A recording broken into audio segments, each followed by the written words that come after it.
TikTok, it's time to rock, ladies and gentlemen. It's the Sunday show. It's the ranking of the tracks show. It's the never skip show. I think this is the first time the three of us have done two shows together each in one day. Is that correct? I think. Yeah. I think so. Yeah, probably. Yep.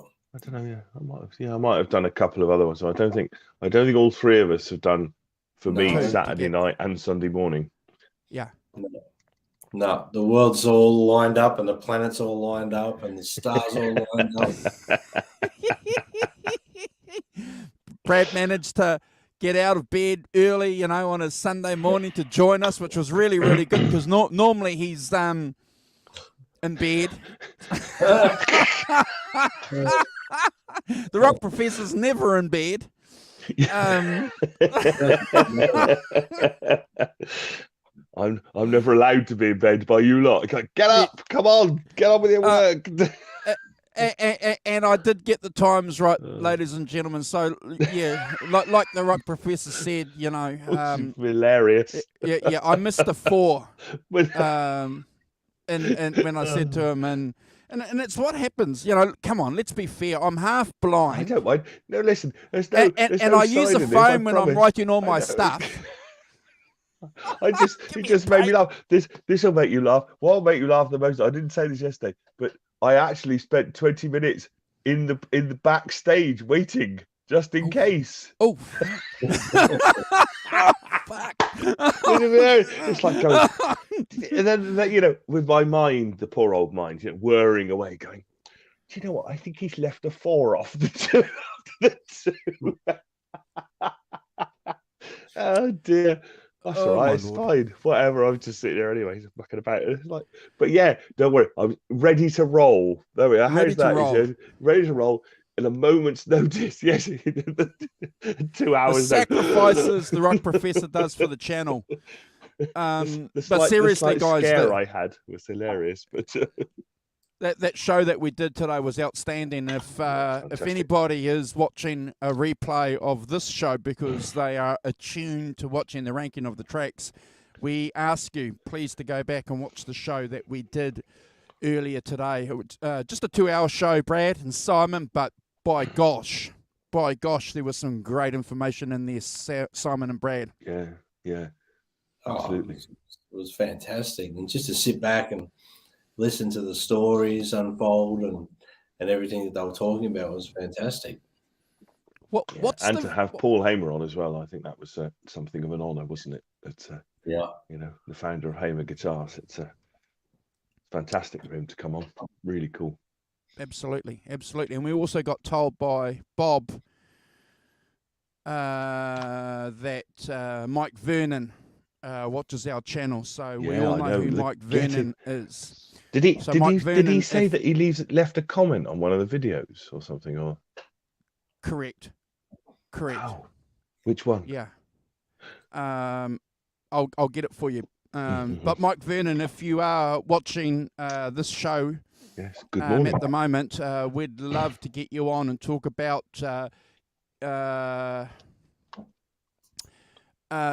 what's the band that he's he's working with at the moment that Bob's, is it Cat Squirrel? Was he? Oh, yeah, I think so, yeah. Yeah. Yes, yeah. God, yes. We'd love to get him on to talk about that, yeah. And whatever you like.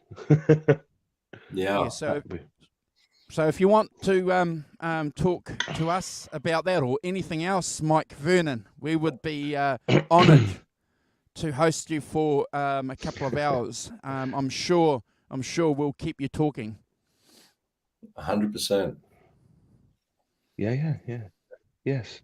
Well, I'm just astonished at the one of the doyens of the British blues scene of the 60s and 70s watches our show, thinks it's of interest. That's fantastic to me. Amazing.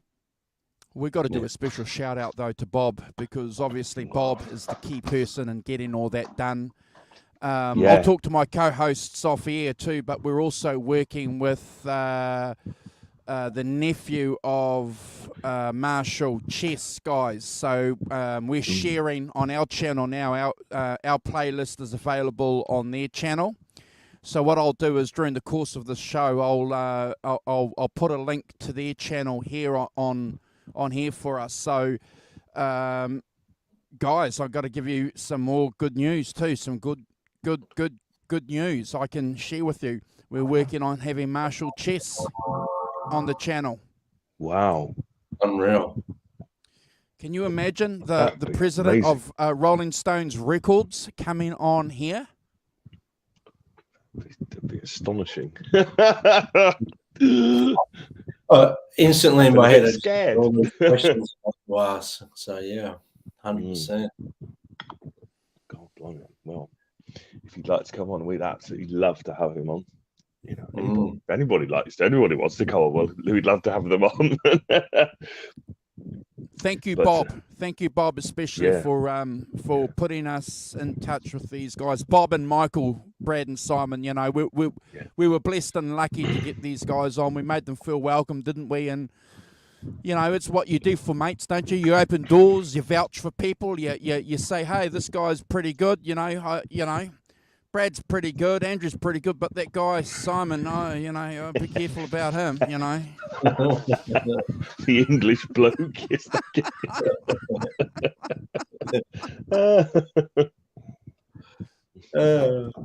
Dear, oh dear. So, and could we say, Mr. Walton, passed a milestone this week? 200,000 views on the channel. So thanks to everyone who's watched. It's absolutely fantastic and amazing. But yeah, 200,000 views we passed this week, which is amazing. Unreal. Yeah, it is unreal. It's been a wicked ride, and we obviously, Brad, you know, we thank everybody that's helped us, that's shared our link over the last couple of years. But more importantly, since about December, I think, you know, we had a lot of people, you know, some of our regulars share our link, you know, and that's always had an effect. And look, you guys know every time we do something, and you do it, Simon, and you do it, Brad, every time we're tagging each other on our social medias, you know, it generates, what do they call it, Brad? Chatter. Yes. You know? Chatter. So that's what we want to do, generate chatter of the right kind. Of the right kind. Yeah. Look, it's just fantastic. Yeah, well, it's, you know, also the right clickbait is being used to pull people in. So the clickbait, yes, indeed. Oh, yes, of course. How can I forget that? We don't use anybody else's. We don't go and pinch any other images off YouTube. Yeah, trawl the internet for images. yeah, of half naked this and that. It's just this is pure muscle we're putting on our show. We have.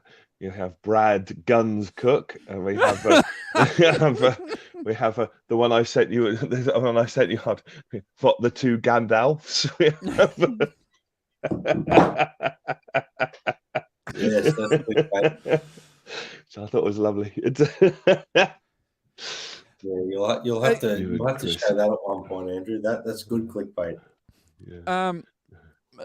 It's hilarious though when you can have a bit of fun though with some of the thumbnails. You know, was it Mikey, Keith, or Holly who did one of us with our EVHs when we did the EVH show? Holly. Was Holly who did that? Oh, I think it was Holly. Might have been. It was Holly, yeah. And she shared that around, and yeah. Oh yes, I think we.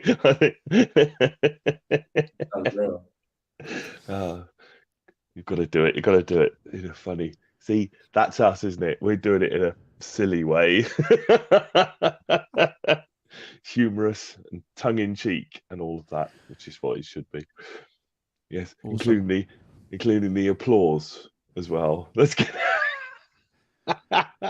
Hey, I'm just looking here. We've got 5 guys here in the chat. Yeah. The Rock Professor's not going to do a shout out because we've only got 5, so he's going to save it for the end. You guys know who all you are, so we'll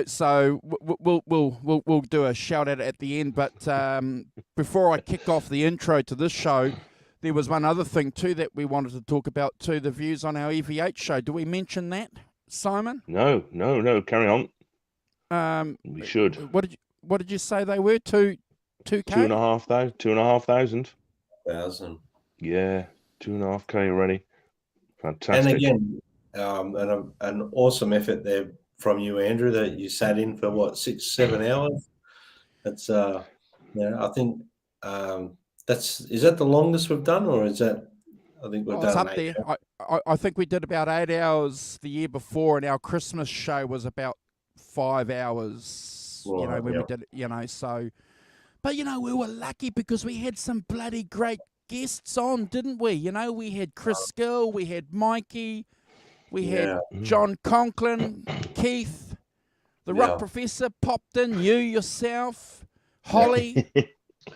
We're very fortunate, and we're very grateful that anyone wants to come on our channel. So it's amazing.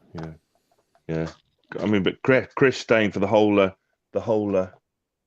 6 hours was incredible.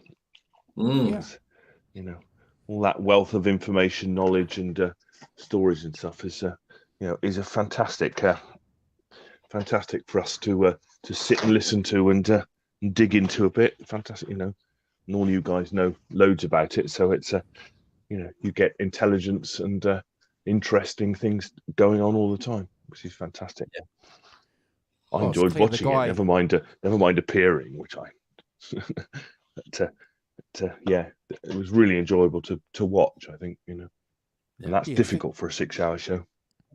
It's clear the guy loves the vocation that he's involved in. With the whole music industry and some of the stories that he shared with us. He opened up a couple of things. That I'm confident that he only spoke about on our channel. We're not going to tell you what they are if you're watching a replay. You have to go back and find it. But there were a couple of really interesting little bits and pieces that Chris shared with us, guys. So, yeah. Yes, absolutely. Yeah. It was. I hope he wasn't indiscreet in any way, but interesting stuff going on in his life that he chooses to share with us is amazing, and we're honoured that he feels comfortable to come on our channel and do those things. I think it's fantastic. Yeah, he's a friend of the channel. Yeah. Which is brilliant. Yeah. All right, guys. Do you want to kick the show off? Let's do it. Let's get into it. Yeah.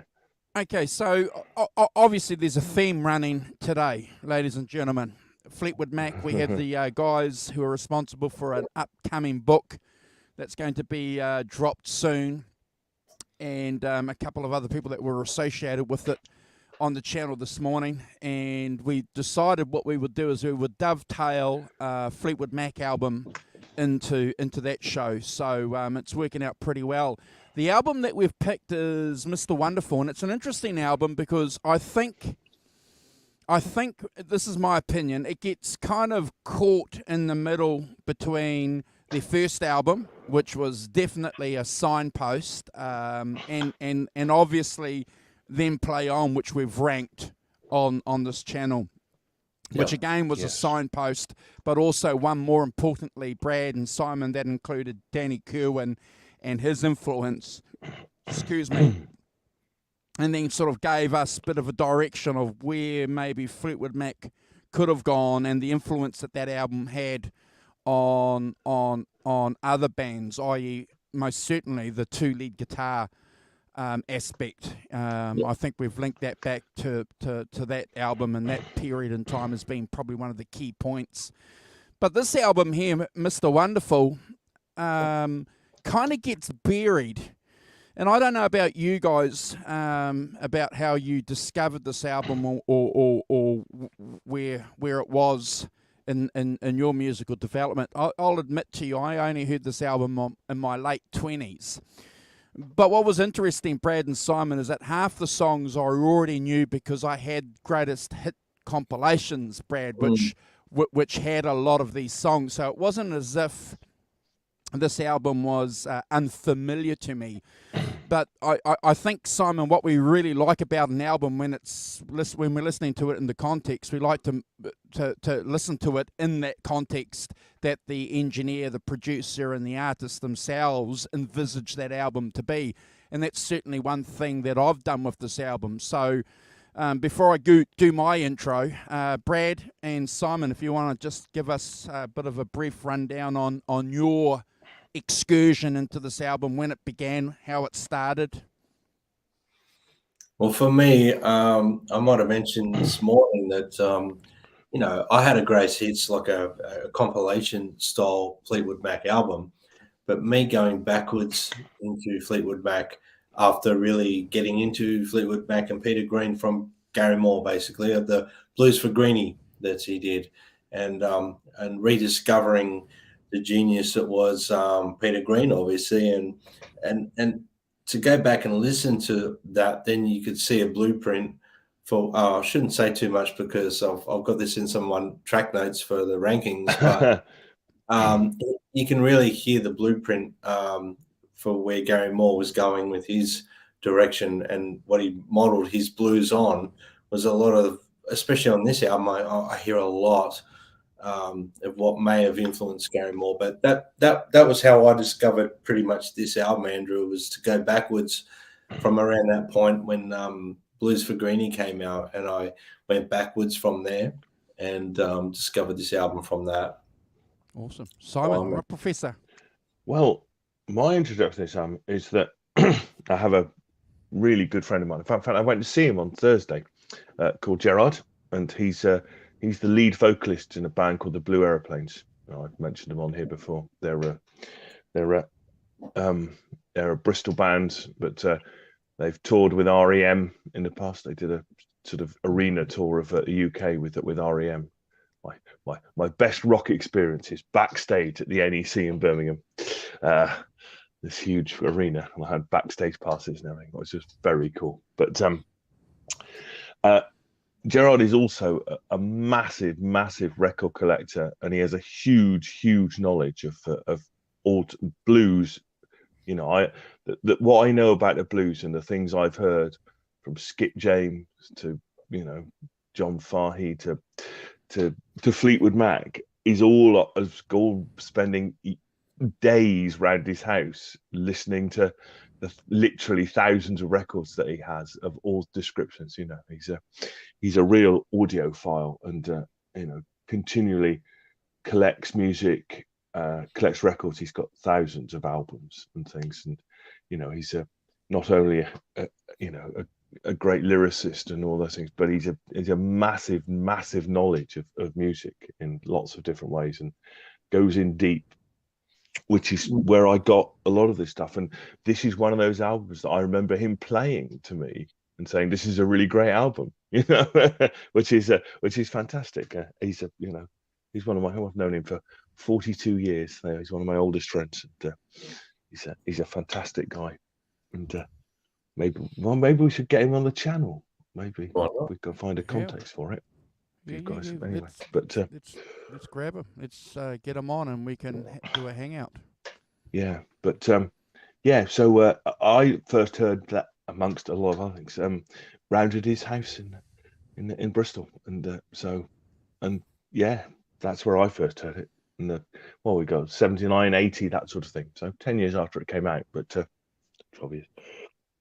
But yeah. Great record. Isn't it great that that was a social event, and it was a gateway into another world, going to someone's house and listening to a record. We've spoken about this many times, haven't we, guys, on this channel? Our own experiences, Brad, where you've gone and played pool at your mate's place, and he's got you into Deep Purple, and you've just you weren't the same guy push biking home, Yeah. You know me well. Yeah. So Again, it's a testament to the thing that we love the most on this channel. You know, we love other things in our lives, obviously, but you know, music and doing what we're doing here and talking about that's always is a great thing, and I always love it. So yeah, if you can get Jared on, we can have a chat to him. But just a bit of a brief intro on the album, guys. What's really interesting from my research on the album is the first Fleetwood Mac album came out February 68. This album came out August 68. So work that out.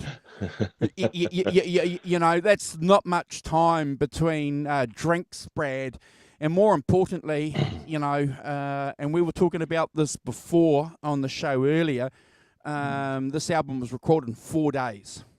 Again, 4 days, 5 days. You've mentioned this before, Brad. I think the show that we did last week or something like that, you know, a lot of these albums, you know, that we talk about, you know, 4, 5, 6, 7 days. And it's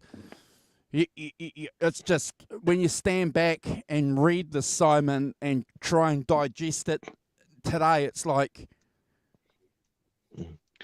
well, it's exactly, it's what Micah was saying last night, wasn't it, on the show last night, that you had really talented people came in prepared, you set them up in a room, counting off 1, 2, 3, 4, and record. You know, do 3 or 4 takes, and you're done. You're on to the next thing. And it, you know, it wasn't about perfect, error-free recording or performances. It was about the performance.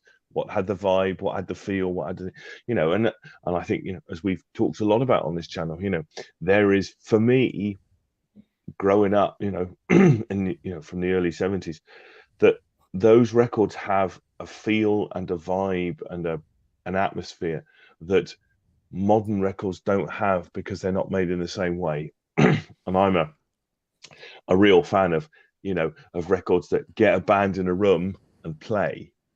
You know, I think it's a really, you know, I have nothing against building up a track from scratch and stuff. And I can see that if you're if you're kind of, you know, a person on your own, or you don't necessarily have a band, or you don't necessarily have, you can still do it like that, and that's fine.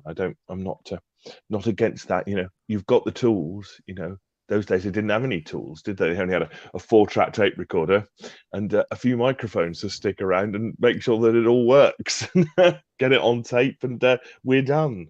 So yeah. Well, what's really interesting, I think, about this album, Brad, especially, is that, you know, it's certainly a set. It's part of the set, and that feeds into what the Rock Professor was saying, you know. So these guys are playing these songs, have been playing these songs, because from February to August, they're playing continuously. You know, they didn't have breaks, so they're composing these songs, they're playing them at gigs, and they came into the studio. So what's really interesting about this album, and again, I wasn't aware of this until I did some research on it. So instead of being plugged straight into the desk that they did with the first album, this one here especially was really important from Vernon's point of view. Mike Vernon was the producer on this album, so they mic'd the room, and they wanted to try and get as much of that chess, that Chicago feel.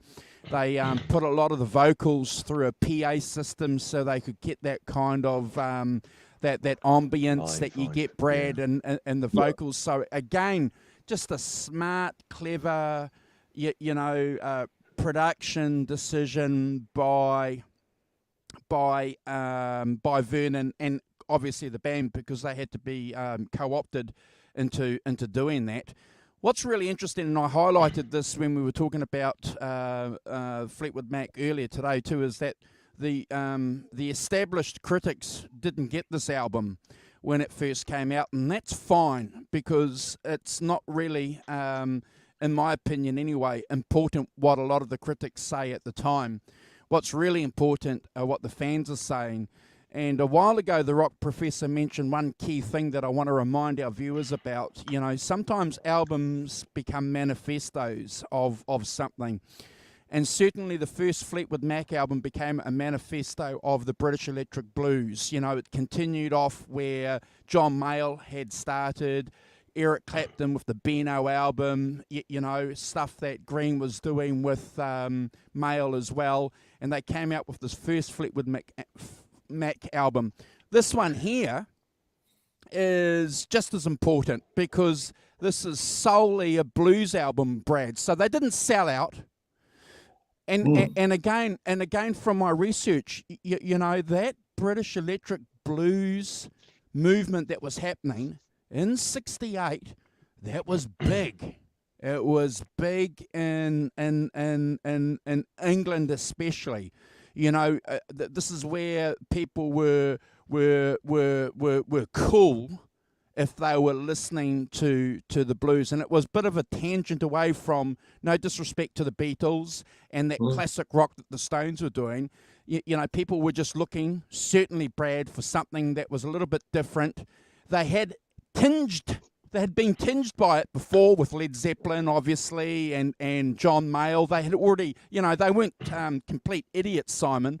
The listening people knew. They were articulate enough to know what an interpretation of authentic blues was, and there are some great tracks on this album that are gonna, I think, give us that. Just hold on. I think that's my intro. 4 days. Oh, and what's really interesting about this, obviously, and we're going to talk about this, is the introduction of a horn section. And I've got some photos of her as well that we're going to talk about. Christine Perfect, who is the queen of English blues, who went on to become Christine McVie, and her contribution on some of these songs, Brad and Simon, can't be underestimated. No, that's true. I think you're right. The key word on this album is a kind of, is authentic, isn't it? It's that is the key word. And I'm sure we're going to use it a lot in this album. But that's what I felt about it, listening to it and making notes, was that attempt by Fleetwood Mac to be an authentic Chicago blues band with, correct, you know, and I think that's really interesting, and I think it's, you know, sort of in line with the John Mayall thing, wasn't it? You know, that kind of, you know, trying to keep it as pure as possible, and also whilst writing your own things as well, we should say, in that style. Absolutely, 100%. Brad, you got anything that you want to add to the intro, brother, before I kick off the first track? No, I'm quite happy. You guys have covered it all off really well. I'm really looking forward to getting into the songs, to be honest with you. So, great job, guys. Well done. Thank you. All right. Okay, so the first track is Stop Messing Around. The introduction, ladies and gentlemen, is a classic. It's a classic introduction. You need to go and check it out. What's really, really interesting about this, and I'm going to make a couple of points about it during the course of these songs, at the 27 mark, you can hear Peter go, oh, yeah, you know, you can hear that, you know, and the room mic is picking that up. And when I was a young guy listening to this on a compilation when I was about 14 or 15, I loved that. I loved hearing that. Oh, yeah, you know, and it's just fantastic. I love the keys, Brad. The keys, how they're behind in the mix on this. It's just the way that it's balanced. It's fantastic. What I really like about this song too is that I'm going to quote directly from Vernon here. So Vernon has pinpointed this song specifically as one of the bullet points, one of the key moments, Simon, of the British electric blues boom. He said this song is dirtier, it has a gutsier sound because obviously of the PA that they use for the live performance.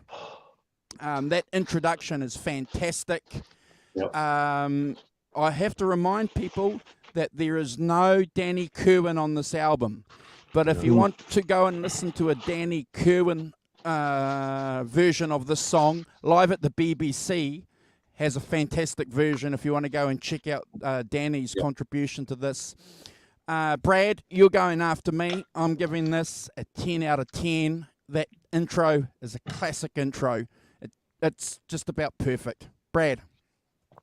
Oh, wow. That's a great way to start the track rankings, Andrew. And again, I'm not sure whether you've been looking at my notes electronically here, but basically, for me, I agree. The introduction's fantastic. What a great guitar tone as well. I love the feel of this song. I like to describe this sound as like atmospheric, gritty blues. It's got like a lot of space, but it's filled with sonic ambience. It's fantastic, and look, it's a great driving song. It's the band's holding it down really tight. The bass is solid. It's a wonderful open playing field for any guitar player. Just to sit and to sit on top of this if you're playing the guitar. I mean, I jammed along on guitar to this and I had a lot of fun. You know, it's a fantastic song to just sit there and get entrenched in the middle of it. It's fantastic. Great playing field for any guitar player, but what a great solo. The phrasing on the solo is fantastic. I love the vocals as well. Fantastic lyrics. And for me, without repeating what Andrew's basically said, I'd give it a 10 out of 10. It's never a skip for me. And what a cracking way to open an album. Fantastic. Hey, Arvin. Yeah. Simon. Morning, Arvin. Yeah, couldn't agree more. I think it's one of the things for me is that it sets up the tone of the album, doesn't it? It's a manifesto for the album, sets the tone, the lively opener, exactly what you want if you're going to start an album. It has all the elements that they're going to explore in this, in this album. It's got. I like the fact that, and I think we can explore this more, but I like the fact that the horns, I think, are almost like a rhythm instrument. Yeah, they're not. It's not a load of soloing. It's a load of unison kind of playing notes, kind of filling in the sound, but not in the foreground. If that makes sense, as a kind of rhythm section kind of thing, a rhythm guitar type feel to the horns. Yes, which I think is really interesting. It's a really interesting way of using them. I think it's that. I agree. I think Christine Perfect is, I've never heard. I didn't realize she was such a great blues piano player like that. I've never heard her play that sort of. And clearly, she doesn't do it in the later version of Fleetwood Mac. But I didn't realize she was, and having that kind of authentic Chicago blues piano playing in it, I think is also she fantastic. Gets better on as the tracks go on, doesn't she? Yes, she does. Yeah, absolutely. And and the other interesting thing I say about this song that the solo is at the end. So they do all the singing first on it, then they do the solo at the end. Not in the middle kind of thing. So kind of mixing it up structurally a bit as well. 9 out of 10 for me. Never a skip. A great opener, a manifesto opener for the album. Absolutely awesome. I forgot to mention too, ladies and gentlemen, folks, that the authors of this song are obviously Peter Green and Clifford Davis, who is the manager of the band and certainly responsible for their commercial success. A very, very smart guy. And when we do the managers show one day, we keep talking about doing something like that, maybe next year. We'll have a segment on him, but yeah. So the second track is "I Lost My Baby." So again, guys, you're having a killer intro by the band. It's fantastic. Jeremy shines with his slide guitar. I have to remind you guys that this is the album. This is where Jeremy Spencer is certainly setting himself as a major slide guitarist in the blues scene. This is where, this song here is it. This is where he's stamping the line in the sand, and he does it fantastically. And he backs up this wonderful guitar playing and this wonderful tone that he has with a great, brilliant attitude, and it shines through with his vocals. It's a perfect homage to clearly Elmore James, who's an influence on a lot of these British guys. Brian Jones, Eric Clapton, Keith Richards, Jimmy Page. It's just the guitar player from Free, all heavily influenced by this guitar player. And not necessarily from techniques or reproducing his sound for a lot of these guitar players, it was certainly the attitude that he had. But certainly in Jeremy Spencer's position, it was definitely imitating Elmore. Now, I'm just going to put a little caveat here. I've read over the last 10, 15 years, people bash Jeremy Spencer over the head because they are using a modern mind to judge what Jeremy's doing. We don't do that a lot here on this program. We're using a mind of 1968, and we know exactly what Jeremy is trying to do, and he's playing a homage. He wants to give to the British listening public an authentic interpretation of Elmore James, and I think he does it really, really well. Simon and Brad. Andrew, how old is he? At this Roughly? time, What, 19 20? years old. 19 years 19. old. Well, yeah. Wow. Let's not forget that, you know. Okay. He's 19 years old. You know. And he taught himself. He taught himself how to play. Yeah. There was no YouTube to show how to tune a guitar to open G, open E. Yeah. See, it's easy to forget those things, isn't it? That he's 19 years old. He's not 25. He hasn't been doing it for 10 years, you know, in a band or anything like that. You know, he's developing a style, introducing it to, you know, the British blues public, you know, which is what that authentic Elmore James thing is about, isn't it? You know, it's about paying a homage to that as a thing. But then it wouldn't have been, you know, you wouldn't have heard loads of Elmore James, you know, as you rolled down the street. You know, he's not knocking it up on Spotify to listen to it. It's a rare and difficult thing to listen to here because they weren't available as, you know, as records and as things. So somebody doing it is, you know, is really cool and really interesting. Yeah, and that's my point.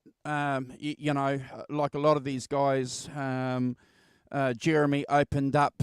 He was a doorway back to Elmore James for a lot of these young cats and girls in the UK and America to go back and listen to these guys. So, and he spoke about that often.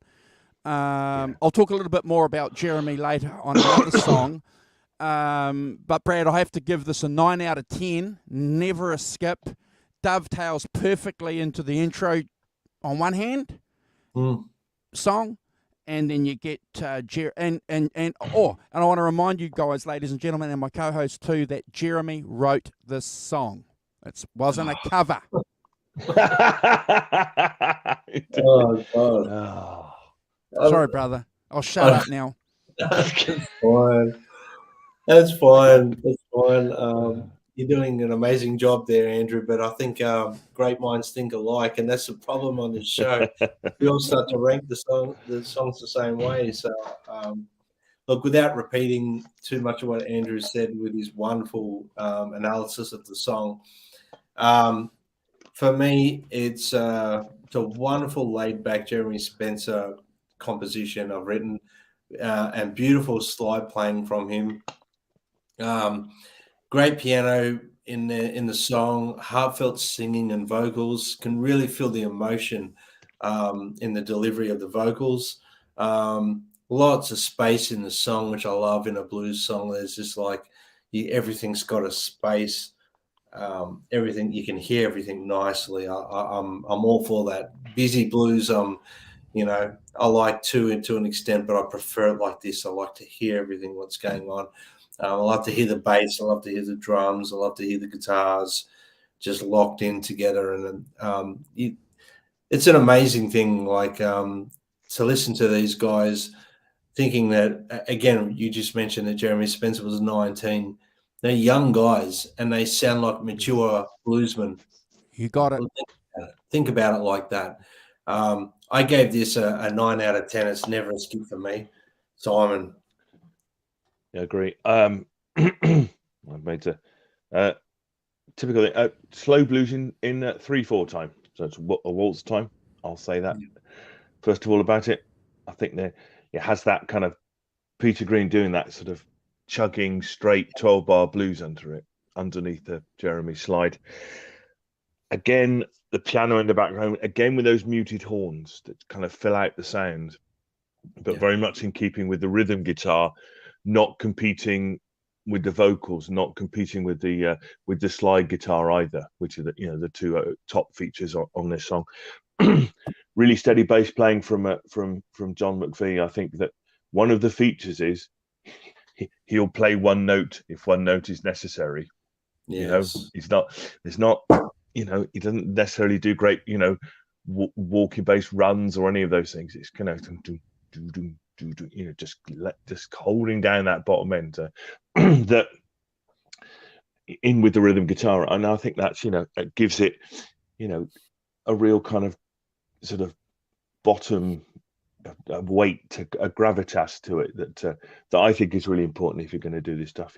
It's not all about the top end; it's about the bottom end as well. So I think really good. I like the call and response stuff with the vocals and the slide guitar. It's classic blues stuff. And again, I noticed that the solo is at the end of the song, not in the middle.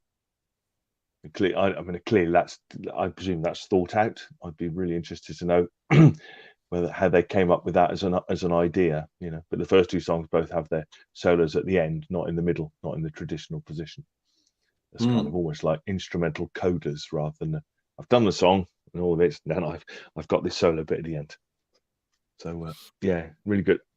9 out of 10 from me, and never a skip. Yeah, and cool piano playing as well. Next song, folks, is Rollin Man. Again, it's a Peter Green and a Cliff Adams number.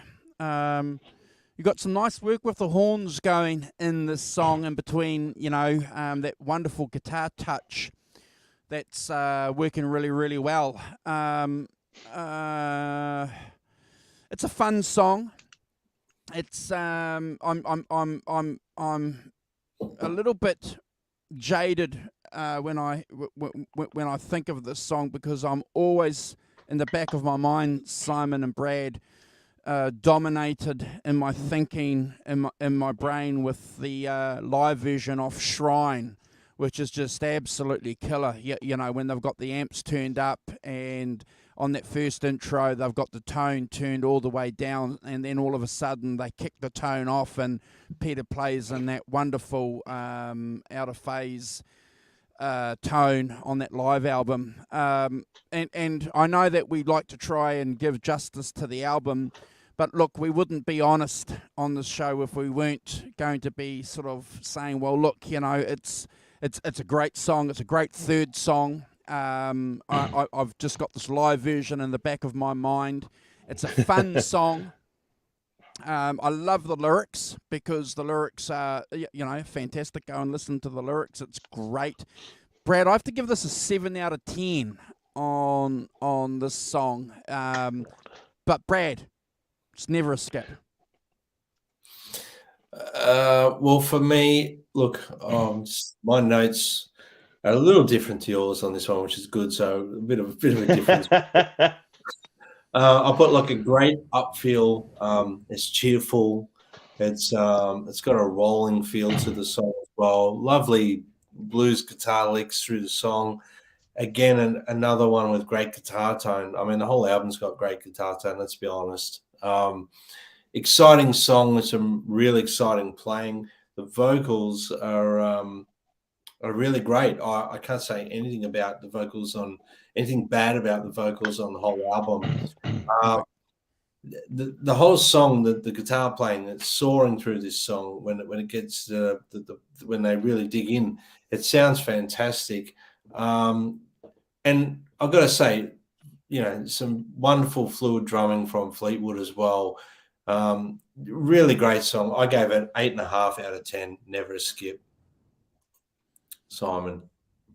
Yeah, it's interesting. Yeah, I mean, the beginning is very Freddie King, isn't it? Very Freddie King Hideaway, straight off. You think I kind of felt like it had a bit of BB King to it. Maybe. Yeah. I thought that the bit he does at the beginning, that's Hideaway, isn't it? As a on steal from the best is absolutely. I think that gives it, it gives it that kind of bouncy, upbeat, energetic intro. I like the fact that the guitars and the horns, now the horns are doing something a bit different on this song. Now they're playing the riff.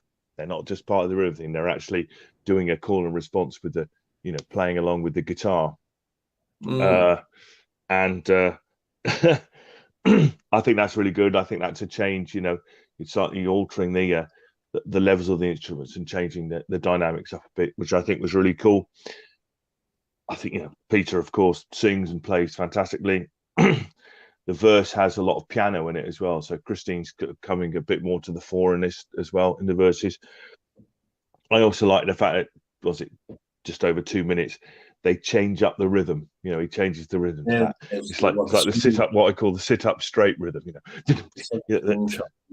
Yeah. They go into that sort of sit up, and which changes up the energy levels as well, stuff like that. So I really like this. It's one of my favorites. So I gave this a 9 out of 10. Never a skip. I think it's really great, and I think it has, again, just broadening out that what the band is going to be doing and how the album fits. So 9 out of 10 for me. Never a skip. Awesome. Yeah. Hey, Jim. The next track, ladies and gentlemen, is Dust by Broom. So this is an Elmore James and Robert Johnson number. So go and check out their versions of the song if you haven't already. I'm sure most of the people that are here with us will be familiar with those versions. But look, it's just fantastic, isn't it? That intro slide is just brilliant. The way that the bass and the drums are interacting on this song, it's fantastic. Peter's vamping just before the lyrics, Brad, on his guitar, comes through really, really well. It's a classic song with a deep genealogy that goes back to the Delta, and we love that because, again, that's the authenticity, the interpretation, that's the archaeology that the blues gives, guys. And I like the fact, and we talk about this often on the show, these guys from London, from the UK are tapping into that, and they're working that out wherever that's coming from, whether it's coming from here or the fingers, it's coming from somewhere. A great song to learn to play the blues to as well. It was one of the tracks Brad mentioned earlier that he was jamming to the first song. This is one song, when I set up my one of my casinos up for slide, this was certainly one song that I certainly jammed to. It's great, classic blues, easy to do. Short song, but Fleetwood Mac, when they used to play this live, would go on for 10, 15 minutes, because Jeremy had a bit of a stage presence, a stage act, that he used to love doing, dressing up like Elvis and stuff like that. So you can just imagine, this little short English guy just going for it. And then when he was off stage, Brad, he was just this quiet little guy with his Bible, so... Amazing what rock and roll does to people. Any solid interpretation of Elmore James and Robert Johnson in my book deserves a 9.5 out of 10. Can't quite give it a 10, Brad, but I'm going to give it a 9.5 because I just think it hits all the bases. Brad. Look, yeah, this song rocks along really nicely. I love the slide at the intro. It's got a real chugging rhythm, and I really dig that. I've always loved Dust My Broom. It's a great song. Nice blues piano playing in this song as well, and really traditional blues styling on the vocal. Really focused on trying to get more in that Delta style with the vocal, I noticed, and I think that's something that obviously these guys, again, they're young guys. You got to remember that they're young guys the way they're doing this, and the song, they sound like a bunch of old bluesmen, not young, British electric blues guys. That's what I love about it. And again, that slide guitar is infectious in this song. I gave it 9 out of 10, and never a skip for me, Simon. Yeah, hey, I agree. Morning, Holly. The thing that struck me is how close it is to the original, how authentic. If you go back and listen to the original, I listened to the original, the Elmore James version of it, recorded in the 50s, and it is really authentic to that in terms of its use of horns, piano, it's pretty much the same tempo as well. It's within a Nat crotchet of being the same tempo as Elmore James's version, and I think that it's a very clear indication of what this album is about. It's about trying to be as authentic as possible, in a good way. It's not, it's trying to take that sound and introduce it to a wider audience, as a deliberate thing. I think, and I think this is a very good example of that. That Jeremy Spencer plays the plays the riff properly. He plays it in the same way as Elmore James does. Clearly, he's learnt it properly.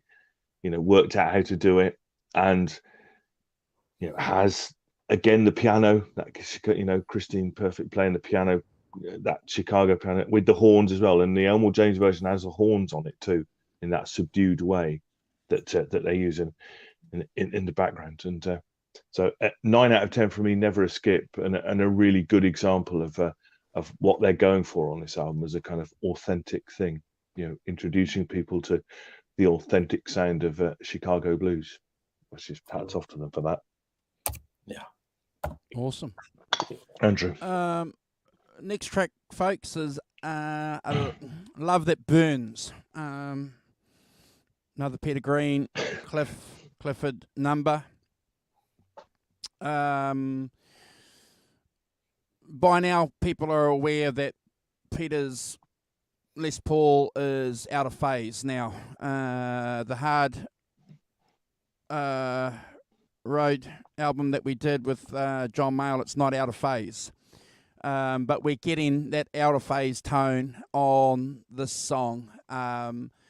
And it's just fantastic. It's I mentioned this before, that a song can only be 5 seconds long for me, guys, or 10 seconds long, and that's enough for me to give it a 10 out of 10. But what I really like about this song in particular is that it's backed up by some rhythm and blues horns, which are really authentic, and that seems to be the theme here that my co-hosts are linking on to as well, some authenticity. I like that. I think that's really, really great. What's really interesting too is that this is the longest song on the album at 5 minutes and 4 seconds. It's got some great lyrics by a young British guy, Peter Green. It's just phenomenal how he taps into these lyrics. And according to a lot of people, this song became the key to unlock your understanding of what the British blues meant to the elected people back in the day, Simon. We've read some biographies where, if you were a British blues, if you were into the blues, you were part of a secret club. You understood the full mechanics of the universe, Brad and Simon, that other people didn't know. It was almost like that. It was like a, I'm not, are you allowed to say cult on YouTube without getting into trouble? I'm not allowed to know, but you've said it. Who knows? You almost get that impression when you read a lot of people's experiences, in a lot of these magazines about what it was like back then. And this song certainly gives you that impression. I love the eeriness too that the song gives, and that's another little theme that continues later on some of these other songs. Brad, I always love this song on the compilations. I love all the versions of this song, the live versions of the song. I can't give this score anything other than a 10 out of 10, Brad. It's certainly a key to looking at the universe differently. 100%. Well done. That's a great analysis of the song, Andrew. I mean, it's a fantastic slow minor blues. For me, going backwards into Peter Green and Fleetwood Mac from Gary Moore, this is the kind of blues that Gary Moore used as a blues print for Still Got the Blues, his record. I sort of put them in alignment with each other. That's where Gary got it from. I'm sure he leaned quite heavily on this song in particular. I'm sure, but it's got a mournful feel to the song. It's that minor key, like I said. Green's voice is very emotional. The other thing is, what have I got here? That nasal out of phase guitar tone is sensational. I get goosebumps listening to this song. It's the guitars are fantastic. The piano, the little piano solo is great as well. I enjoyed that, the little piano bit in the song, but it's that really understated guitar solo from Peter Green that I love. I love how he does that. And look, I'm going to leave my ranking of this track with a quote from Peter Green. He said that some people think that the blues is just a way of playing guitar, but it isn't. The blues is really about having the blues. And I think he interprets that in this song 100%. So I gave it 10 out of 10. It's never a skip for me, guys. Simon. No, it's fantastic. Just Andrew, you were talking about, if you want to know any evocation of Britain in 1971, the first few pages of this book are a fantastic evocation of Britain in the 1970s. Last days of the pound, shillings and pence, average salary for the working man, 2,000 per annum, a house in an up and coming area of North London, £20,000, bitter 11p a pint, cigarettes 27p a packet, etc. It's a fantastic book and a fantastic evocation of that first bit. That first chapter is a brilliant evocation of Britain in 1971, which is pretty close to Britain in 1968, to be honest. So if you haven't read it, it's worth picking up. 1971 by David Hepworth. It's really good. Yeah. So slow blues in 3/4, that kind of smoky nightclub vibe, isn't it? With the horn, the muted horns, and the piano tinkling, and just simple on the beat chords. I like the fact that the bass, again, John McVie just playing those root notes. He's not being flash. He's just holding down the rhythm, and allowing Peter to singing emotionally, and as you've said, fantastic playing. He can do it like no other, Peter Green. And I think the tones on this are fantastic. I think the playing is fantastic. I like those muted horns and the little piano solo at the end. Christine Perfect is a really good counterpoint to what Peter's been doing. 10 out of 10 for me. Never a skip. An absolute classic. And they really encapsulate, as you said, Brad. That the blues is a feeling. And really encapsulate that. So. Hats off to him for that. I think it's fantastic. Awesome. All right, ladies and gentlemen, this is the time where we say thank you to the clickbait. There he is there. There's the right professor. That's with the great, that was Monday. Yeah, with the great Ariel Posen, who, could I say, was magnificent. Awesome. The smoke and leather jacket, the stance. Yeah, that's me, dude. Did you see the caption for that my friend Paul wrote? No, Ariel Posen can't wait to get guitar tips from Simon. It's lovely, fantastic. He was so good, could I say? Just two little Fender Deluxe amps, and he went an epic sound. Absolutely epic sound. And he's an amazing player and singer, Ariel. Really, if you don't know him, check him out. His albums are fantastic. He's a great player, but he looks like he's intimidated by you a little bit there, Simon. So he's a Canadian. He's a bit reserved, but he's a lovely guy, and he's a fantastic player. We've got to be careful. We've got a couple of Canadians in the chat here. So. Yeah. Could I say, as that I was so pleased I went and got a bit of, I needed to have a bit of loud guitar played at me on Monday night, and blow away the cobwebs and the emotions of the last 24 hours. Yes, so I was thinking that would have been like the best medicine for you there, Simon. Yeah, cathartic experience, and he was fantastic, and I was really, really pleased. to have a chat with him, say hi. It's an extraordinary cover, isn't it? I've got the perfect cover, guys. Look, me with some bushes and a weird doll. Yeah, there's something about Englishmen and album covers and being half naked. Go and have a look at Peter Barden's. When we do a Peter Barden's album, I forget the name of it, but one of his albums is really, really outrageous. So, but that's Mick Fleetwood on the front and the back of the album. This is the inside sleeve here, so you can see that they're using a bit of street art there with the collage look, which was really, really important for the young people at that time, with a lot of the underground publications, Simon. Yeah, look at that. Fantastic. Following on from that. Yeah. So I was just mindful, ladies and gentlemen, just to grab some pics from 68. So that's the band there. Yeah. In 68. John McVie looking cool with his leather jacket. Yep. Shades, yeah. The shapes, yeah. That's the band.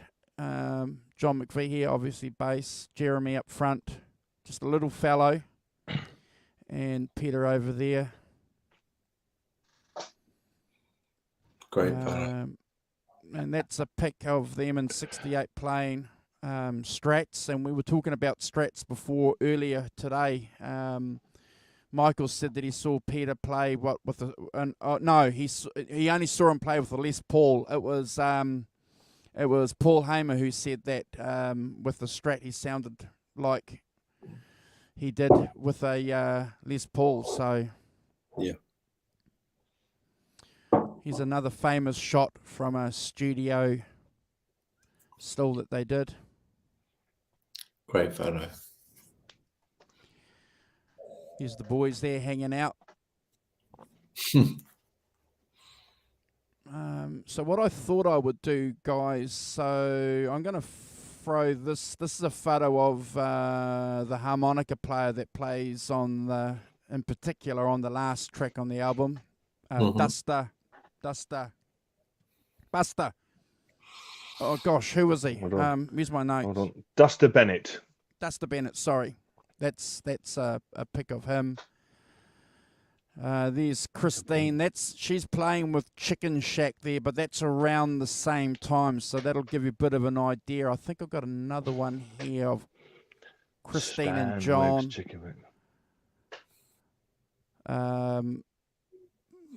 Getting together. And there's a picture of Christine there with Chicken Shack too. So we'll promise we've got an album ranking of them coming up. Yeah. Stan Webb's Chicken Shack. Yes. And as usual, ladies and gentlemen, we like to end the show with an appropriate picture for clickbait.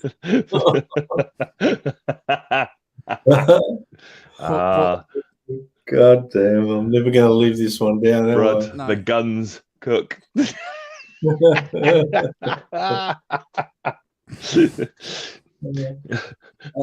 Look, it's not fair that we can't control the clickbait there, Andrew, because you've got the blind views. By now, we would have had a lot more of you as clickbait, mate. Now our subscriptions would go through the roof. Okay. All right, I'll organise something. I promise. Yeah. Do you believe him, Brad? No, I don't. He doesn't want to tell me. He keeps picking on us because he can. He's got the controls. Completely. Yes, absolutely. That's Yes. Are you suspicious? Right. I am. Look at that. With comments like that.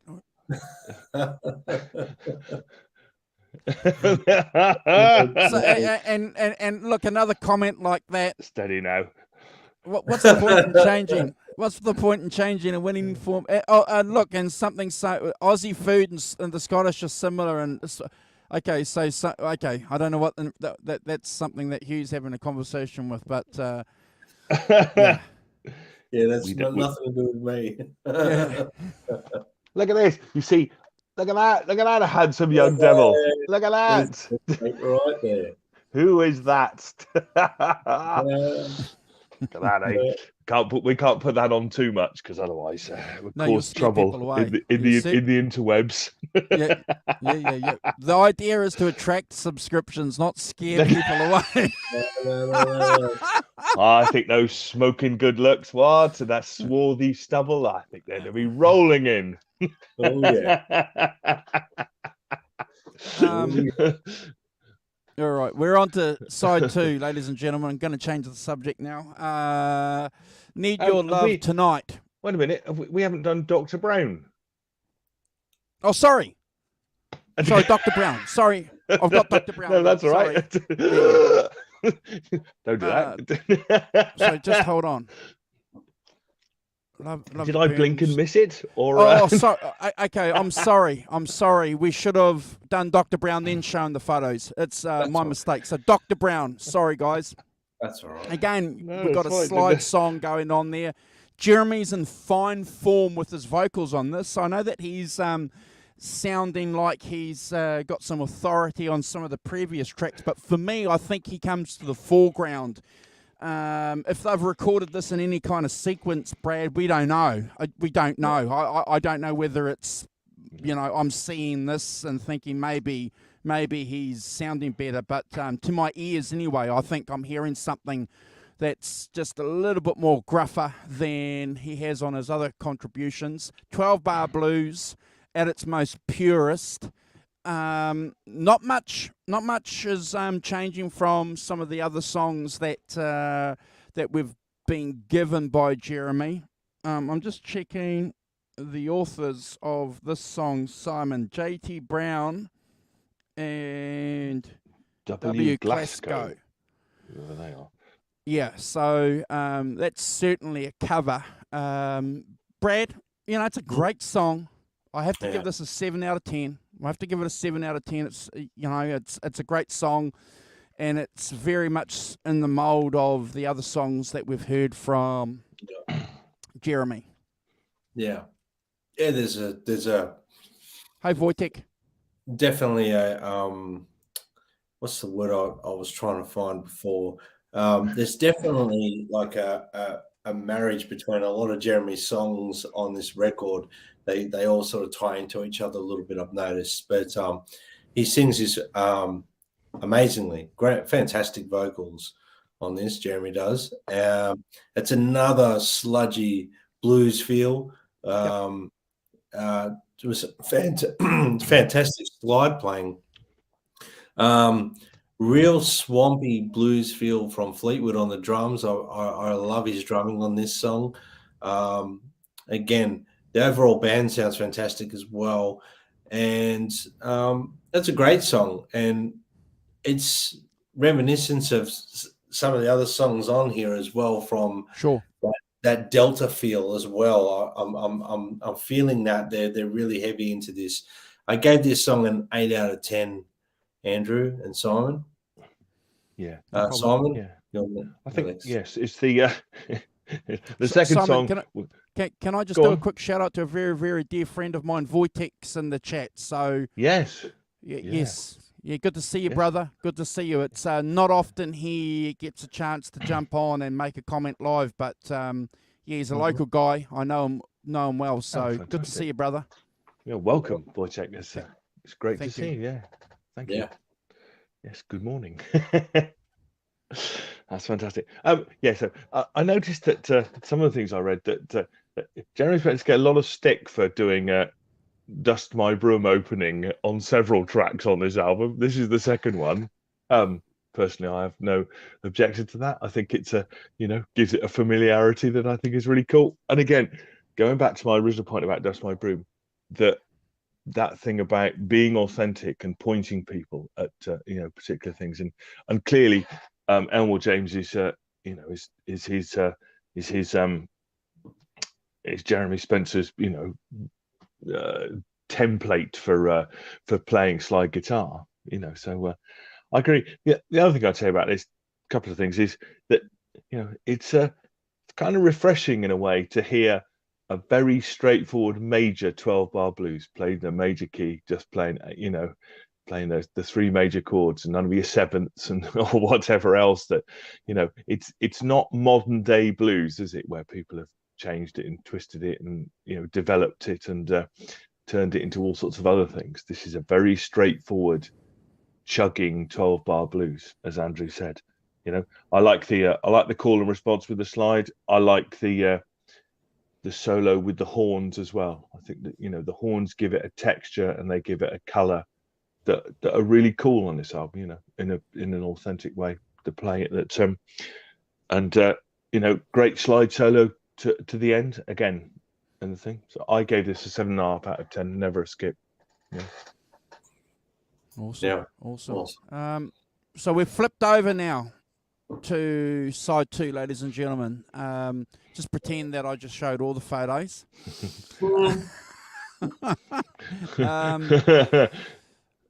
So Need Your Love Tonight. It's a great Jeremy song. It continues exactly where the previous song left off. So you aren't hearing things, ladies and gentlemen. It's a continuation of a well rehearsed and performed song. And I just want to back up a comment here for anybody that might be watching later on that doesn't get it. You know, you got to remember that this is a set list that these guys were doing in the club. And when they performed these songs live, as a lot of us would be aware of on some of their live recordings, their versions of these songs would be completely different. So if there was one thing that doing a studio album does, Simon and Brad, it can sort of pull in, you know, some of those embellishments and some of those lanes and rabbit holes that you could probably go down with when you're live. Having said that, though, I love Jeremy's vocals on that, and also his embellishments where he goes, yeah, you know, he's got that. You know, I love that, Brad. So I'm giving this an 8 out of 10. And no surprises here on this song, Brad. Yeah, definitely is a continuation. Another, you know, wonderful slide song. Another one with a deep blues shuffle on the drums from Fleetwood. I put here, I love the moving bass line on this, and the vocals are fantastic. You know, there's some wonderful piano slightly in the background of this one, and great feel all around. It's exciting. Cheers, Robert. Drenched in the blues, you know, very, very heavily drenched in the blues. And these guys sound like older cats to me. They don't sound like young guys. they sound like guys in their, you know, middle ages sort of thing. Delta vibe, the slide, it's all capsulated like perfectly on this song. For me, I gave this song 8 out of 10. Never a skip. Simon. Yeah. I think that again, it's got Jeremy's classic slide opening. I like the piano again in the background, tinkling away, and the horns playing the riff as well. You know, just using those horns in a particular way on each song, either as a kind of filling in a rhythm thing or just playing a riff and stuff. You know, counterpointing the guitar thing, which I think is really cool. As you've said, lots of impassioned singing from Jeremy. I think that's why they chose this as the opening track on side 2. But as you swinging drums and a kind of busier bass line on this as well. John McVie does a bit more on this track. I also think that it's a good example of the feel of the track is really good. They obviously, you know, clearly, you know, felt that it had a good vibe, because there's a bit of fumbling parts in the solo at the end. I noticed, you know, that you know, you might have gone back and fixed, or you might have gone, yeah, I made a bit of a mess of the end solo, but clearly they've gone, no, we like the vibe of that. You know, it's got a really cool vibe. It's got some energy. It's got the right things in it, so we'll leave them in. And I think it's you know, it's one of those.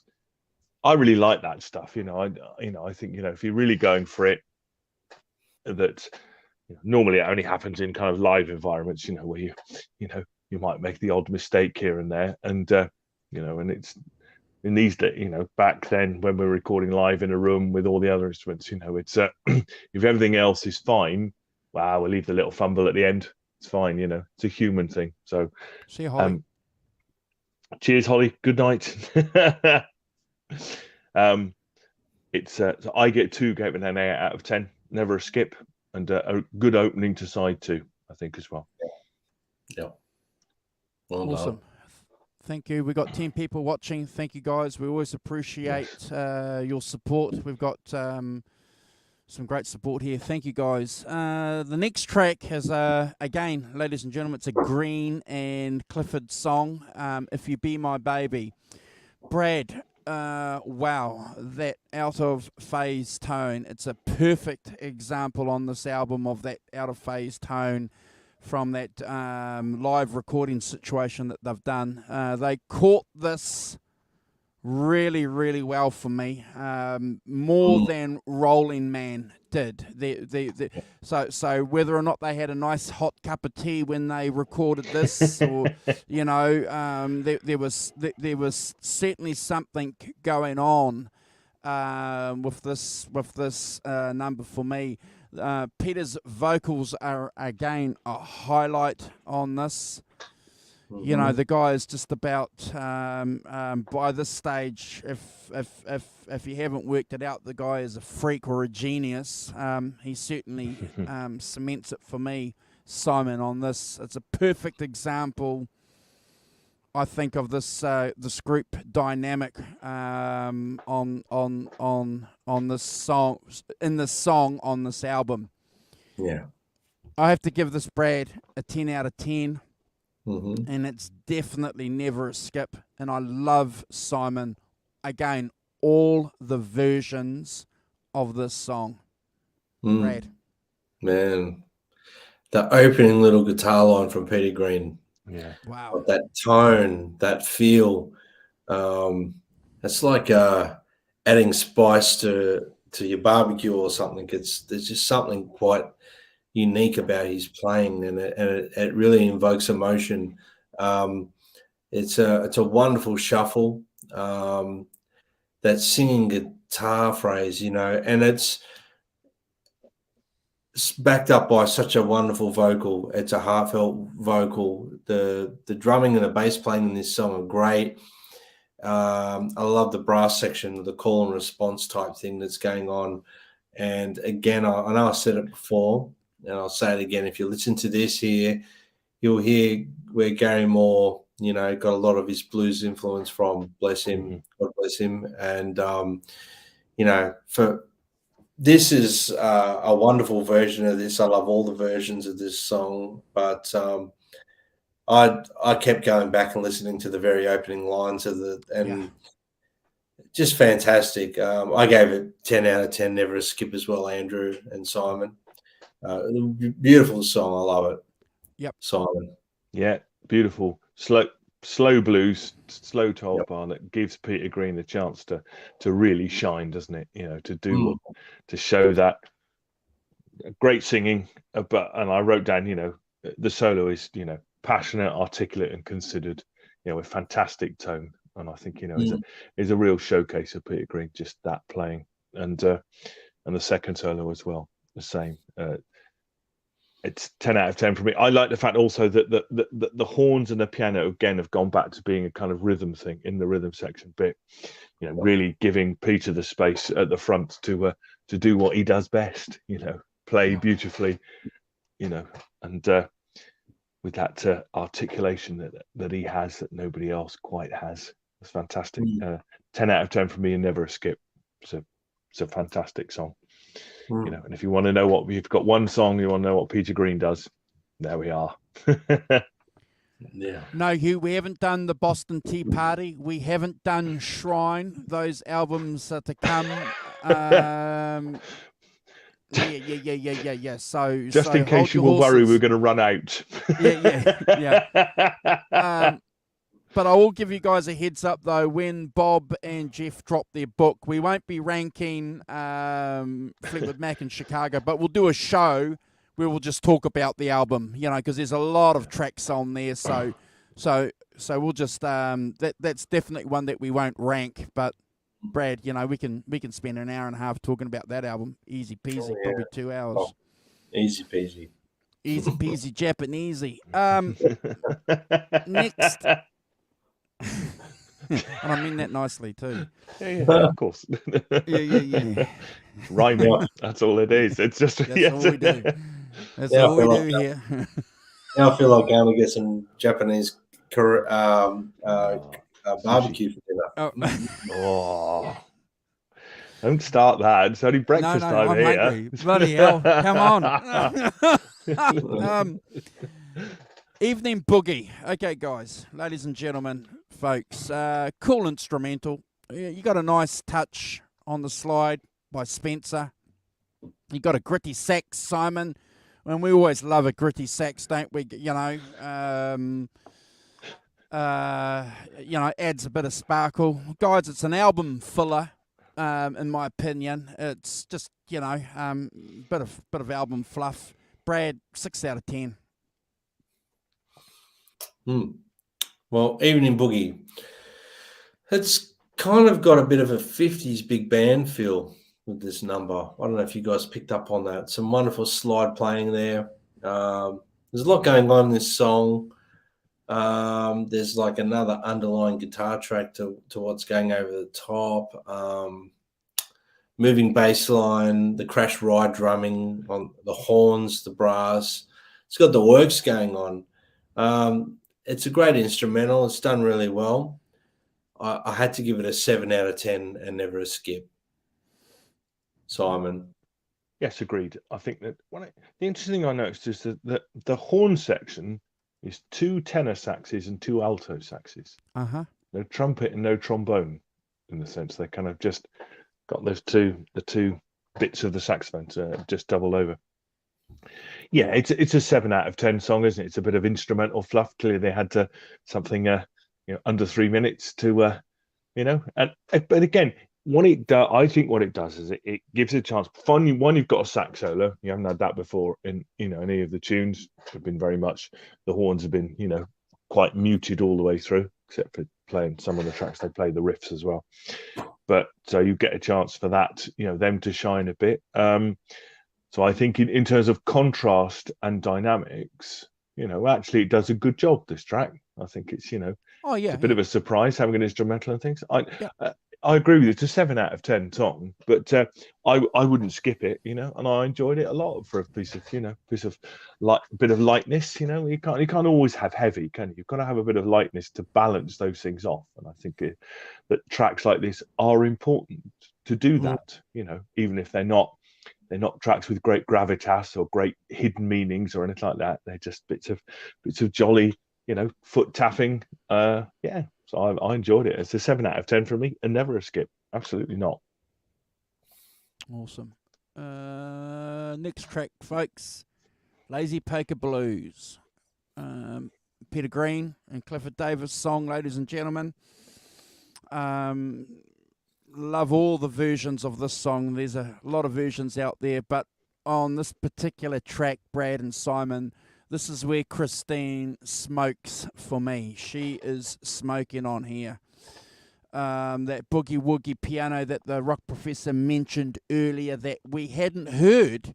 But if you go back and listen to some of the Chicken Shack stuff, but if you did not know Christine McVie or Christine Perfect, and you heard this, you would think that it was some black dude in Chicago playing that boogie woogie, Simon.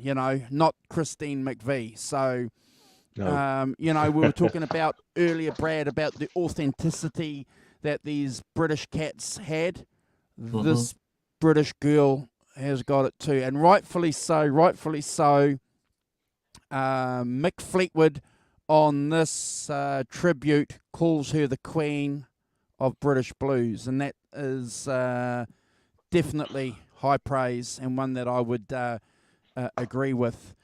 The vibrato, Brad, from Peter and those double stops that he gets, it's just phenomenal. So when he's playing single notes, you can hear it, but when he puts that double note in, you can hear that amp crunch a bit. Yeah. It's just it's just remarkable how, and there's no volume change.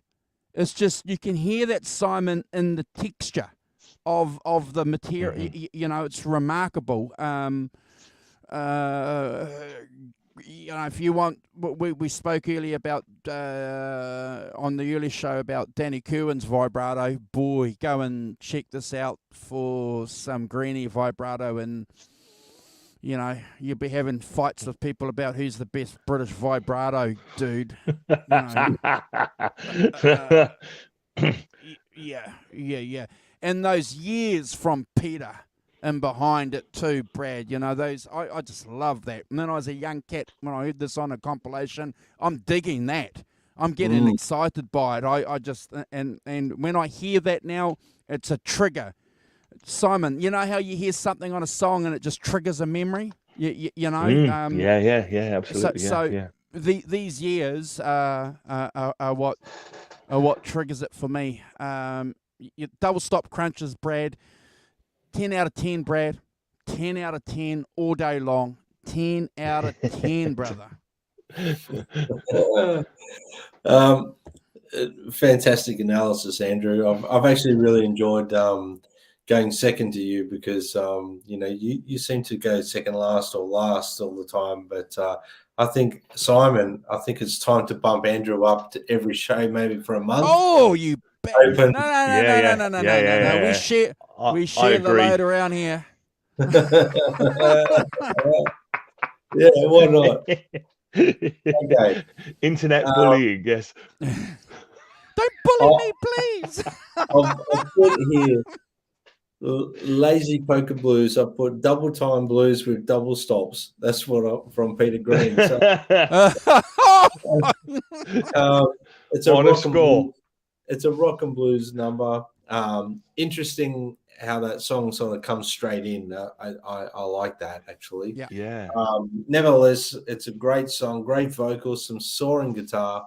The band's really cooking, and again that piano, like Andrew was talking about, fantastic. Fantastic playing from Peter Green on this one, and I gave it a 9 out of 10, and never a skip for me. So there you are. There's a sub-genre, isn't it? A sub-question. What name songs where the whole band and the singing come in on the one? I could think of another one. Is it Squeeze, Muscles from a Shell? They all come in, including the singing, on one. But this is about the only other one. But it throws you a bit, doesn't it? It's like boom, the vocal away. There's a couple of Pogue songs too where they do that as well. Where they come straight in. Are we allowed to include the Pogues? Is that real music? Yeah, definitely. Yeah. No, I love the Pogues. Don't get me wrong. Some people don't think that's real music, but I love them. Well, I love Shane. But, yeah. Well, I know we're approaching this. The great Christmas song. Not the edited Wake version either. The original 1986 version, ladies and gentlemen. Yeah. There was only one version and all of that. Enough of that. It's a proper version of it. Yeah. So this is I think the piano, as you've highlighted, Andrew, the piano playing is really cool. Pretty straight bass playing from John McVie, just holding down the bottom end. It's just, and again the horns playing the riff. So they're back, playing the riff kind of thing. The blistering solo from Peter, again, kind of really showing off his blistering blues talent in a different way to the previous song. Great singing as well. Not lazy at all, belying the title. I gave this a 9 out of 10. I think it's a fantastic showcase for Peter again. In that faster, more blistering style that he has. It's a great song, and could I say bucking the trend of the weakest track being the second last one. But great track, and really bringing it home. Andrew. Just hold on. I'm just going to make just in case someone thinks that I'm, was being a little bit mean before, because I actually love the Poke. So I'm just saying there, if anyone's watching on a replay, Rum, Sodomy, and the Lash, it's mandatory. Okay, so go and check it out. There's a couple of great tracks on there. Maybe one day we might deviate and do an album like that. Wow. Coming home, guys. Okay, nothing new here from Jeremy Brad. Other than I get this feeling that we're in this smoke-filled Chicago smoke shop with this number. I can't repeat anything other than what I've repeated before. Again, it's no disrespect to what Jeremy's doing here. I get it on the contribution with this album because, as we said earlier in the introduction, this is a manifesto. So we are probably going to be in a position where we have to repeat ourselves a couple of times. And the authenticity that Jeremy is offering us, again, Brad, is right on the money. 7.5 out of 10. No. Is he looking at your notes again, Brad? Is he been looking? I think I need to just I might as well go and come back when you close it. We'll come back in a minute. Yeah, we'll come back in a minute. I'll let you guys finish because Andrew's just going to steal all of our notes and our scores anyway. So, look, it's I've lost track of where I'm up to now. Where am I? Okay, coming home. All right, so yeah, this is a Neville James number, and I think he tries to emulate this and does a really good job of that. It's another sludgy blues with slide guitar, great vocals, really soaring up there vocally, actually, really pushing. The band sounds great. They sound fantastic. I mentioned this morning, or on the earlier show today, your evening show, Simon, that there's tentatively a few things you can hear, like a slight dissonance in some of the instruments, and this is one perfect example of that. Correct. So there's a few things here that's slightly out of tune with each other, not badly, like it's like a small dissonance going on there. But it doesn't sound bad, but you can hear it. It's definitely going on there, and it adds a lot of character to the performance, in my opinion. I gave it 7.5 out of 10 as well, Andrew, and never a skip for me. Awesome. No, I think that's right. I think that the interesting part for me is that if you go back, I listened to the original as well, and it is really, really a faithful, copy of the original. Same horns, same piano thing going on, and I think that's the point of it, isn't it? In many ways, as you said, Andrew, it's a bit of a manifesto, but it's a manifesto to point people at the, at saying we're doing an authentic Chicago blues sound, and we're one hesitates to use the word copy, but we're copying that sound and we're presenting it as something that you should be interested in as a fan, as a listener.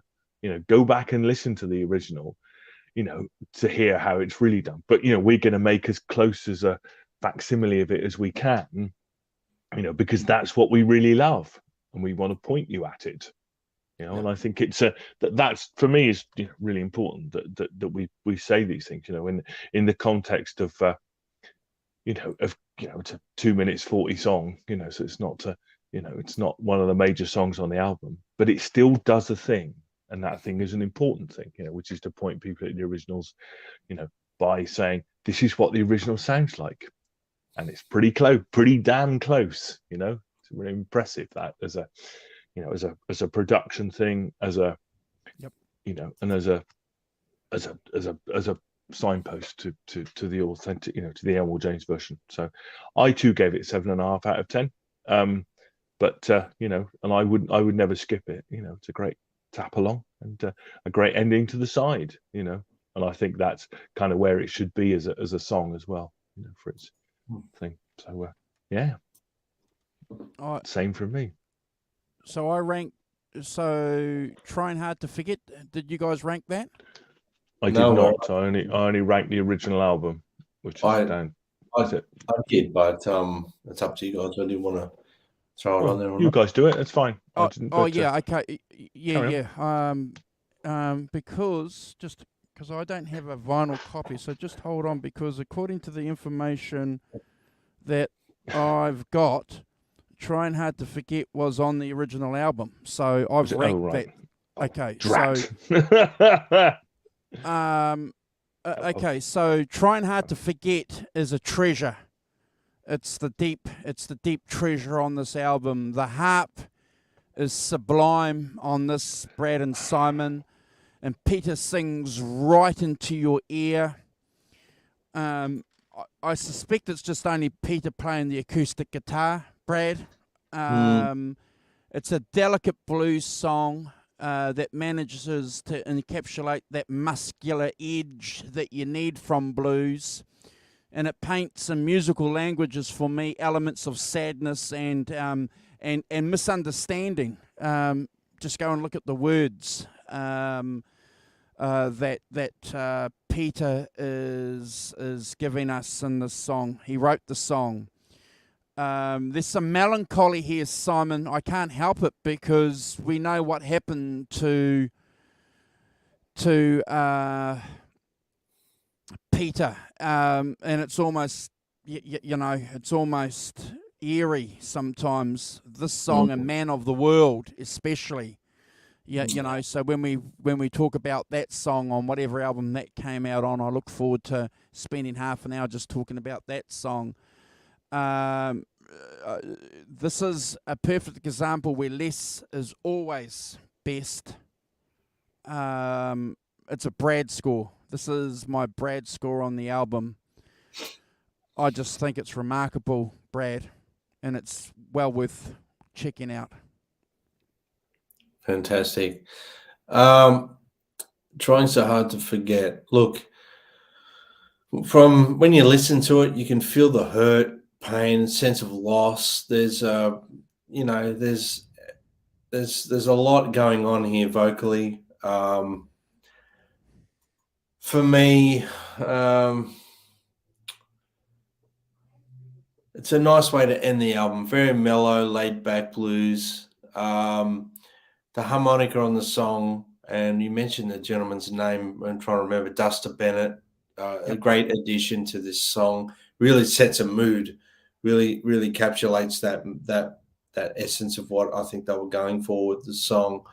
The harmonica and the vocals are by far the standout on this song, and they add an element, like a new dimension to the sound, if that makes sense, together.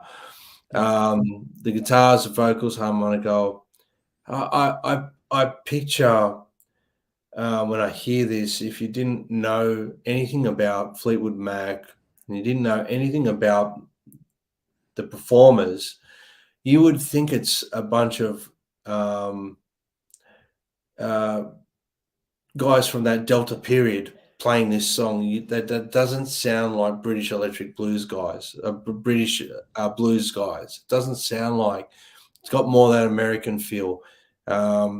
I gave it an 8 out of 10, Andrew, and Simon. Never a skip for me.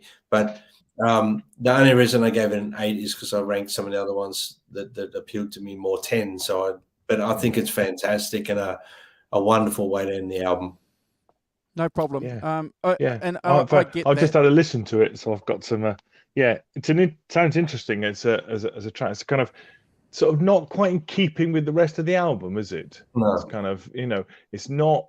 It's much more of a sort of country blues thing, slow country blues, not that kind of nearly so much of that sort of upbeat Chicago thing that we've listened to for the rest of the album. Interesting juxtaposition, as a coda track on the album. I think so. As you say, kind of that lonesome harp playing and that soulful singing is of Peter. It's one of those things that he does so well, isn't it? That kind of almost bearing of the soul and of the way he sings. And and what he's singing about, you feel like it's, he's addressing himself. It's a very personal thing. So yeah. I'm not going to rank it, but sorry, I just had a quick listen while you were talking, get an idea of it. But yeah, it just seems like a bit of a juxtaposition with the rest of the album. But apologies, I missed it. Hugh says it's the best song on the album. I certainly think it's definitely in the top 3 of songs on that album, Hugh. The harp playing, especially as Brad said, the harp playing is rookie era. Yeah, and I definitely got some content and feel to it, and that's why I was so keen to. If you give me a second, guys, I was so keen to get a picture up of this guy there because as Brad said, he's not little Walter. He's not a black guy from Chicago, or a black guy from Mississippi. He's yeah. So you agree with me that if you had no idea who these guys were, that you heard this, you would think it's a bunch of guys from America from that period of the Delta Blues. You wouldn't think it's a bunch of British guys. It's 100%. Just, yeah. So Jim's saying a strong track and a soulful way to finish. And these guys know what they're talking about, and probably why I like it so much is the country blues feel. Yeah, look, I get it, and I think this is on the context of this album. You've got slide, you've got Chicago blues going on there, Simon. You've got a Chicago blues feel. You've got B.B. King being influenced by some of the playing. Not Albert King. Freddie King as well. And then you've got some Delta Blues guys going on there. Great interpretation. I've thoroughly enjoyed ranking this album, guys. I thank you for giving me the opportunity to link this into the show that we did earlier. I like the fact that we kept it on the same theme. It's been pretty good. It's been a great day for the channel. Yeah, I agree. No, it was a great album and a great choice, Andrew, to do, especially tying it into what we did a bit earlier, which is fantastic. Who's got the pick for next week? I'll do the pick for next week. Okay, I have ladies the and gentlemen, perfect album. Do you want me to tell you what it is? No, I'll tell you what it is. No, don't. No. People have to go to social media links on the bottom there. If you guys want to know what the album is, Brad Cook Music, Brad will release it there, or the Rock Professor, Simon Williams 33. We're going to go back to that if you guys want to find out what the album is, and then after that, I'll do a couple of posts on our Facebook groups. But you guys have to follow us on Instagram at least, and if you find us on Instagram, the Rock Professor will tell you what it is. We don't even know what it is. You'll be pleased to know he might tell us when we I might tell you afterwards. Yeah. You'll be pleased that I'm being very current. Cool. All right, guys. I'm going to say thank you very much, everybody, for joining us. It's been a wonderful second show that we've done on Sunday. Thank you for supporting the channel. Please, if you're watching on a replay and you haven't subscribed to us, please do. Go and check our friends on our community page and on our channels page. Please go and give them a subscription. Let them know that we sent you over there. If you guys want to come on and hang out with us on a future show, get in touch with us. We'd love to have you guys on here hanging out with us too. Brad, if you'd want to say something, and then we'll get the Rock Professor, and then well, you and I, at least, we'll go and have some dinner. Yeah. Well, I want to thank everyone for joining us, for what's my Sunday afternoon and the Rock Professor's morning. What's it, Sunday morning there? Sunday morning, 9:23 a.m. And Andrew's a couple of hours ahead of me, so he knows what's going to happen before I know. So thanks for joining us again. It's been a wonderful day, actually, for me. the show we did this earlier on. Please go back and watch that. That was wonderful to catch up with all those gentlemen. A wealth of stories and knowledge, and made me actually get really excited about their book coming out. And thanks for joining us on that as well. And to our new subscribers, thank you for joining us and sharing, and everyone that is already a subscriber and shares our channel and shares the love. Thank you so much, Simon. Yes, thank you so much for getting us to 200,000 views and more than 8,500 subscribers. We are honoured and humbled by your support and continually watching the shows. It's absolutely fantastic. So thank you very much for that. And see, show this morning over 1,000 views already. So, and good work from Mr. Walton to join it all together. So we have a Fleetwood Mac themed day, 24 hours or something, whatever it is. So, yeah, fantastic, and a really great album as well. I really enjoyed doing this album because I've not heard it for a while. Great pick, Andrew. Great pick. Yeah, great pick, and actually, trying to work out, what they're doing and things, and has been fantastic. So thank you for that. I really enjoyed it, even though I missed the last track. Pay attention, Williams. We'll see you next week. Have a great week, all. Take care. Bye. Bye.